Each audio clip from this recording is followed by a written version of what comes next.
Olá, pessoal, tudo bem? Hoje nós vamos falar um pouquinho da pressão positiva no final da expiração, a famosa PIP.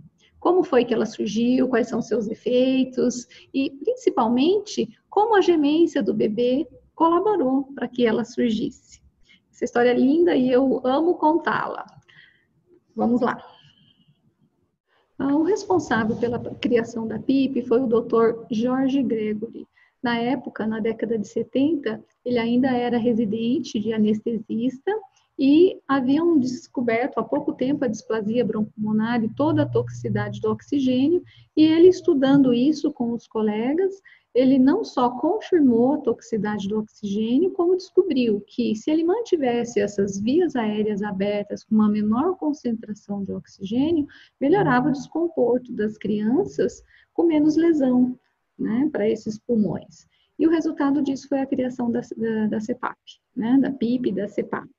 E com isso ele salvou inúmeras crianças, né, tanto que nessa época, né, década de 60, 70, sobreviviam crianças nascidas com 1.800 gramas. E com a descoberta do CPAP, passou-se a sobreviver crianças menores, em torno de 1.000, 1.200 gramas. Então, foi uma descoberta excepcional e ele ganhou vários prêmios por conta dessa descoberta. Mas como foi que ele descobriu isso, né? Então, ele como anestesista, ele vivenciou diversas intubações nos bebezinhos prematuros com desconforto respiratório, cianose, batimento de asa de nariz, tiragens e principalmente a gemência. Então, ele começou a notar que as crianças gementes, né, todo o ciclo respiratório tinha aquele gemido da criança. E no momento que ele intubava as crianças, essa gemência passava, não tinha mais a gemência, porém muitas vezes as crianças pioravam do desconforto respiratório. Então ele começou a perceber que a gemência era o fechamento da glote, que a natureza, né, como mecanismo de defesa, fechava a glote para manter uma pressão positiva dentro do alvéolo, para facilitar a abertura desse alvéolo no próximo ciclo. Não é lindo isso? Então, assim, acho que os bebês colaboraram muito para a criação da PIP, né?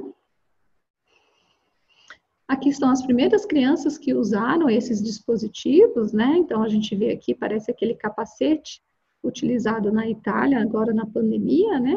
Só que de uma forma bem artesanal, a gente vê aqui tudo fixo com fita adesiva, né? E esse bebê de baixo aqui, o primeiro a usar o CPAP com tubo endotraqueal. Isso foi na década de 70, e aqui é uma foto dele com 8 anos de idade. Então, a PIP nada mais é que a manutenção de uma pressão positiva em vias aéreas no final da expiração. E atualmente ela é utilizada em todas as modalidades ventilatórias. Podemos observar nesse gráfico um bebê que está recebendo o CPAP, ele está em ventilação espontânea e tem uma pressão positiva no final da expiração. Aqui no gráfico da pressão, a gente observa que a pressão se mantém próximo ao PIP que você escolheu, né? Então, ela não cai para zero. E isso facilita muito a abertura do alvéolo no próximo ciclo, ok? E quais são os efeitos da PIP? Então, nós temos aqui um desenho esquemático de um alvéolo com o seu capilar.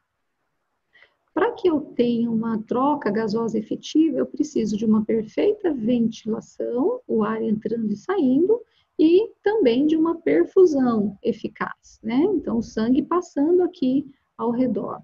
E aí vai ter aqui a hematose, a troca gasosa. No momento que eu tenho um alvéolo mais fechadinho, com menos ar, eu vou aumentar a tensão superficial desse alvéolo e ele vai tentar colabar, né? Se eu venho aqui e coloco uma pressão positiva dentro desse alvéolo, eu aumento o seu diâmetro, eu melhoro a quantidade de ar que fica dentro desse alvéolo no final da expiração, melhorando a capacidade residual funcional. Ao mesmo tempo, eu reduzo o shunt pulmonar. O que é o shunt pulmonar? É um desequilíbrio dessa ventilação-perfusão. Eu tenho menos ar com a quantidade de sangue normal passando por aqui, né? Então, eu tenho redução da troca gasosa isso vai levar a consequências para o bebê, hipoxemia, taquipneia, cianose, né? Então, o PIP, essa pressão positiva que a gente põe dentro do alvéolo, reverte o shunt pulmonar, melhorando aí o desconforto. Além disso, ele redistribui o líquido alveolar. Então, quando eu tenho esse desequilíbrio ventilação-perfusão, esse alvéolo fechando, ele cria como se fosse um vácuo. Então, ele infiltra, né? Acaba infiltrando o líquido aqui do capilar para dentro desse alvéolo. Então, um bebezinho que já tinha pouco surfactante, piora essa situação quando ele é encharcado, tá?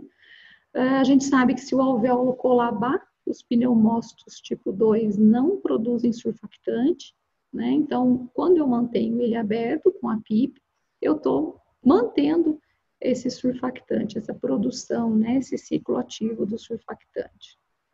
E a PIP também aumenta o calibre de toda a via aérea, não só do alvéolo, né, das vias aéreas distais, mas da proximal também. Então, se eu tenho um bebezinho que tem um edema de glote ou uma laringotracomalácia, a PIP ofertada para esse bebê vai aumentar o calibre dessas vias aéreas, melhorando a troca gasosa.